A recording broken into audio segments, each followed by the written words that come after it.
Welcome to the Manly Saints Project with me, Hugh Hunter.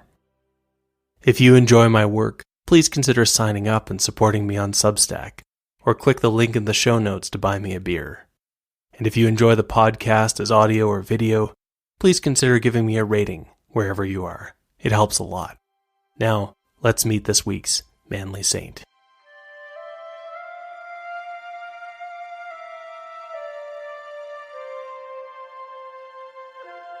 Join me today to meet a saint who encountered 3 emperors and defied them all. Name: Babylas. Life: died around 250 AD. Status: saint. Feast: January 24th. In 362 AD, the Emperor Julian, or Julian the Apostate, as we remember him, was in the city of Antioch, modern Antakya, in the south of Turkey. Julian was there to fight the Persians, as so many emperors had done before him. He was also persecuting the Christians of the Roman Empire. The pagans of Antioch, like Julian's friend, the orator and sophist Libanius, were delighted. The Christians, who had imagined that persecutions were a thing of the past, were crushed. And, in Antioch, it turned out that Julian's targets extended beyond living Christians, to include some of the saints as well. The relics of Saint Babylas were in a church in a suburb in the west of Antioch, an area filled with old pagan temples. The Emperor Julian's half-brother, a Christian, had heard the story of Babylas and decided to move the saint's relics out of Antioch into the suburb. It seemed appropriate, as the place had long been used for building temples. Right across from the church was a temple of Apollo that was renowned for its prophecies, and an underground shrine to the witch goddess Hecate. But now, Julian's half-brother was dead, and Julian was in charge. During his stay in Antioch, the emperor visited the temple of Apollo, and climbed into the upper shrine where the idol of the god stood, hoping to receive a prophecy. But the temple had fallen silent of late. Eventually, the priests of Apollo whispered a message from the god to the Emperor Julian. Apollo was silent because of the dead man. It did not take Julian long to guess who the problematic dead man was. It was Saint Babylas. When Julian looked into the story of Saint Babylas, he learned that the dead man had something of a reputation for defying emperors. Well, things would go differently this time. Julian forced the Christians to come and get the body and relics of Babylas and carry them back into the city of Antioch. The emperor watched, sourly, noting the size of the procession that emerged from the city for the purpose. Still, he let them get on with the job. That night, he regretted his lenience, and in the morning he rounded up the Christians whose presence had been especially noteworthy for punishment. Soon, the oracle of Apollo was back in business, and that seemed to be that. The story that the Emperor Julian learned had really begun a century before, in the gardens of Persia. Agriculture is never easy, not even in the Roman Middle East where Babylas probably grew up. But agriculture had always been especially difficult in the dry, desert lands ruled by the Persian King of Kings. That was why the Persians experimented with gardening, and under the dynasty of the House of Sassan, when Babylas was a young man, those experiments began to pay off. Persian gardeners developed new methods of irrigation, and the land bloomed.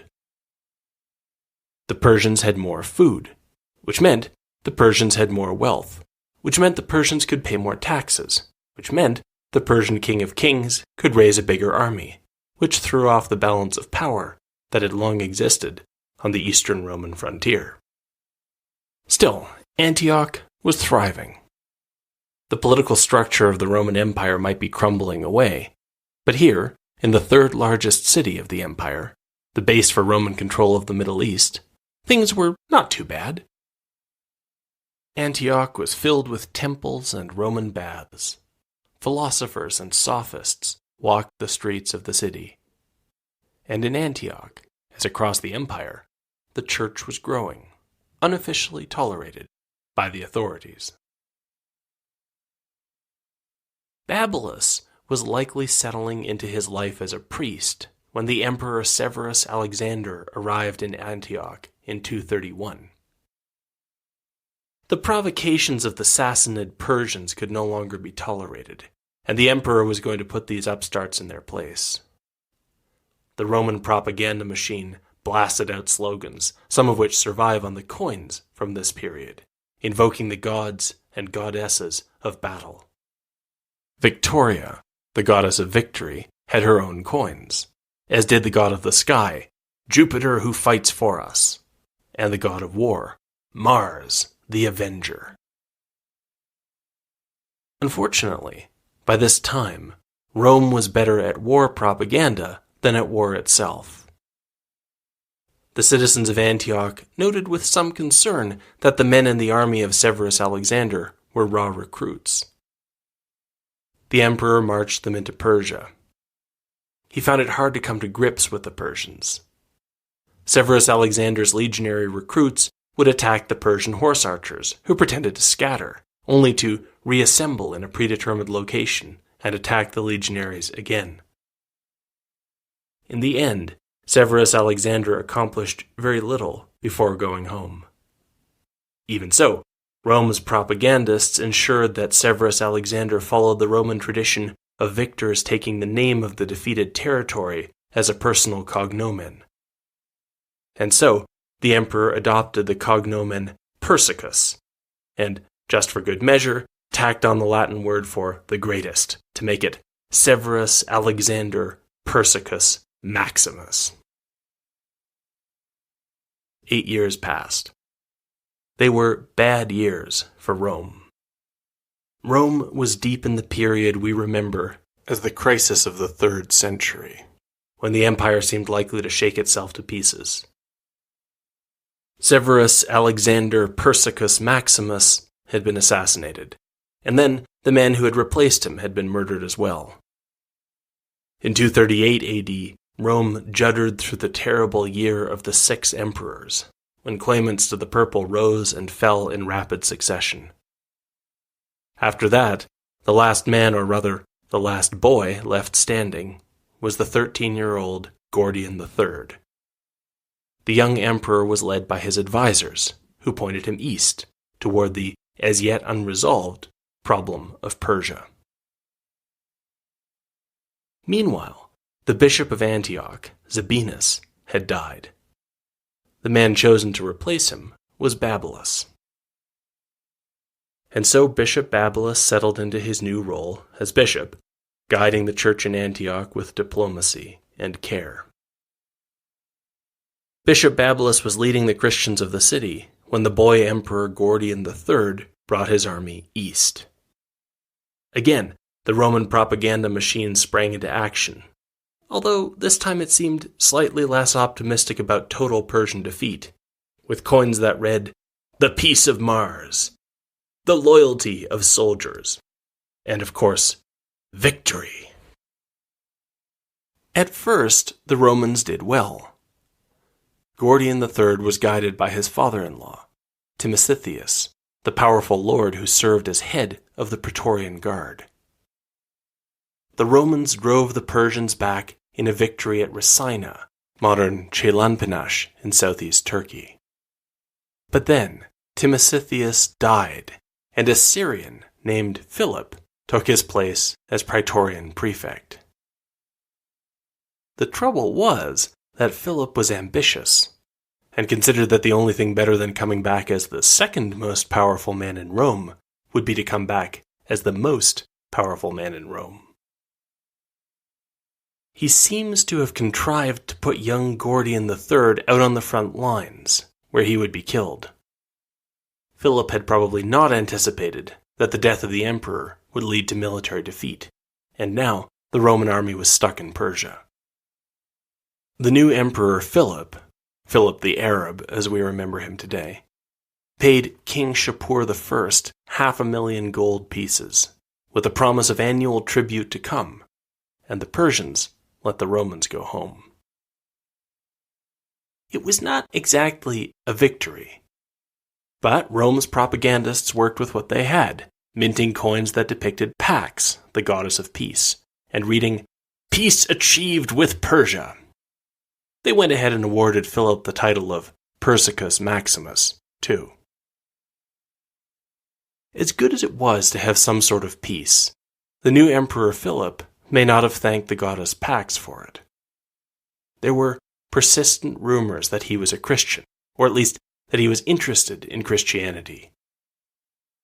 One reason for thinking this is that, as he and his army returned from Persia, the new Emperor Philip expressed interest in coming to Bishop Babylas' church in Antioch, intending to come in and perhaps receive the Eucharist with the other believers. And this presented Bishop Babylas with a dilemma. Should Bishop Babylas welcome the new emperor? Babylas' political instinct said yes. The emperors of Rome had not acknowledged Christianity before. This was the first time an emperor had reached out to the church, and it seemed utter madness to greet that gesture with anything but welcome. But, then again, Babylas was a shepherd of souls, not a politician. It was generally acknowledged that Philip had murdered Gordian III, and perhaps Gordian's young heir, too. He had not shown any remorse. Could Babylas pretend not to know? By the time Philip arrived at the church, Babylas had made his decision. He met the emperor at the door and told him he was not welcome. At least, not as long as he was in a state that scandalized the church. Philip was welcome, Babylas explained, to enter the church as a sinner seeking forgiveness, but he couldn't just walk in as though nothing had happened. Philip's men were shocked, though according to one tradition, Philip nodded and entered the church, not as the emperor of Rome, but as a repentant sinner. After this encounter, we lose track of Babylas for a few years. We can follow the story of the Emperor Philip, who traveled to Rome to secure the backing of the Roman Senate. In all the Senate, no one was more supportive than Senator Gaius Messius Quintus Trajanus Decius. Philip was so delighted that he entrusted Senator Decius with an army. Decius proved to be a talented general. Too talented. His troops proclaimed him emperor, and Decius accepted their proclamation, heading back south at the head of what was now a rebel army. Philip marched out to meet the man who had betrayed him, and Philip lost.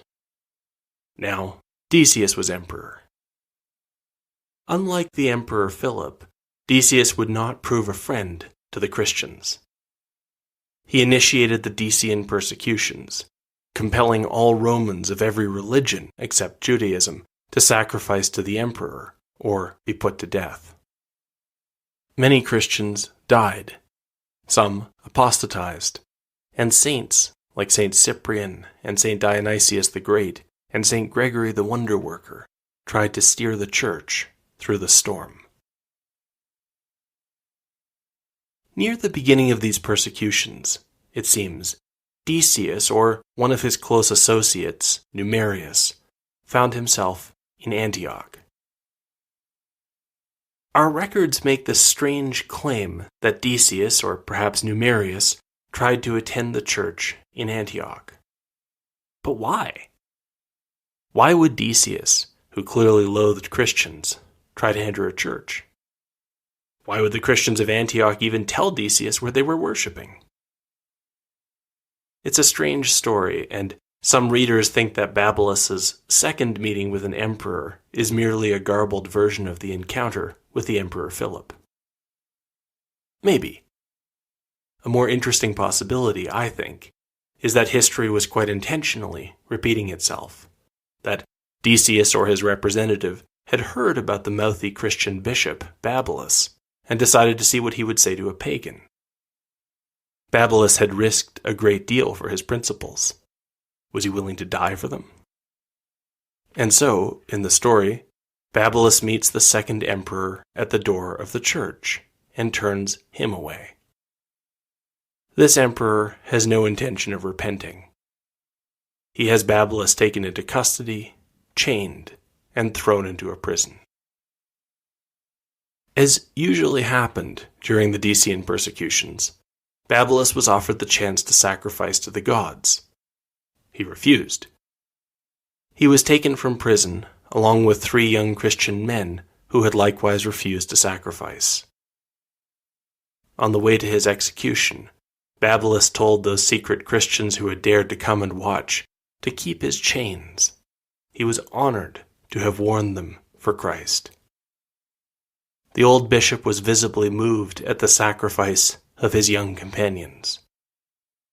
In the end, his last words were not of fear or anger, but of deep gratitude. "Turn homeward now, my soul, for the Lord has done great things for you." And so Bishop Babylas died. Saint Babylas's body and the chains he had worn were kept as relics, and those who prayed for his intercession found help and healing. Saint Babylas was soon acknowledged as a saint by the church in Antioch, first in secret, and then openly. The world was changing. The Emperor Decius fell in battle with the migrating warbands of the Goths. The church grew back stronger after the Decian persecutions. Soon, Christianity was officially tolerated, and then made the official religion of the empire. And so it was that in the reign of the Emperor Constantius, the emperor's cousin, Gallus, was sent to Antioch on a military mission where he heard the story of Saint Babylas, who had died 70 years before. Gallus built the church of Saint Babylas in among the pagan temples near the city. In time, the Emperor Constantius would turn on his cousin, Gallus, and execute him. He might have done the same thing to Gallus's half-brother Julian, if he had lived long enough. But as it happened, Constantius died, and Julian became emperor in his place. And then Julian shocked the Christians of the empire by revealing that he was a secret pagan. Now, he would initiate yet another persecution of the Christians in the empire, and for much of the time that he did so, he happened to be in Antioch.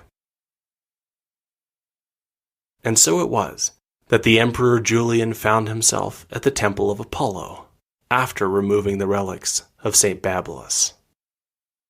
The god was no longer silent, although Julian was not quite sure what to make of what he later swore had been Apollo's prediction, that the god would not be in this place for long.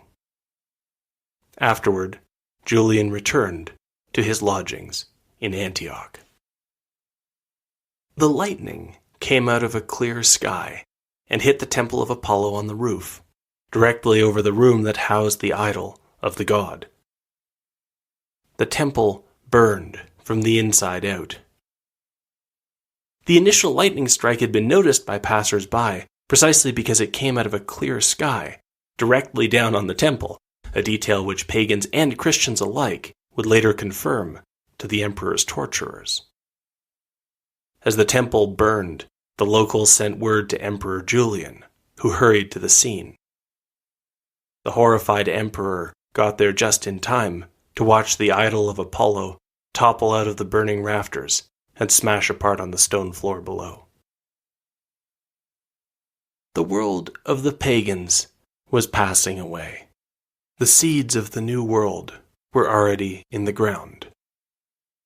The orator, Libanius, Emperor Julian's friend in Antioch, didn't know it yet, but he was training the man who would preserve this story, and who would become one of the greatest saints of his age, St. John Chrysostom. Julian himself was headed into the desert and toward the mysterious, symbolic defeat that awaited him there. And with that, the Roman persecutions of the Church would finally be at an end.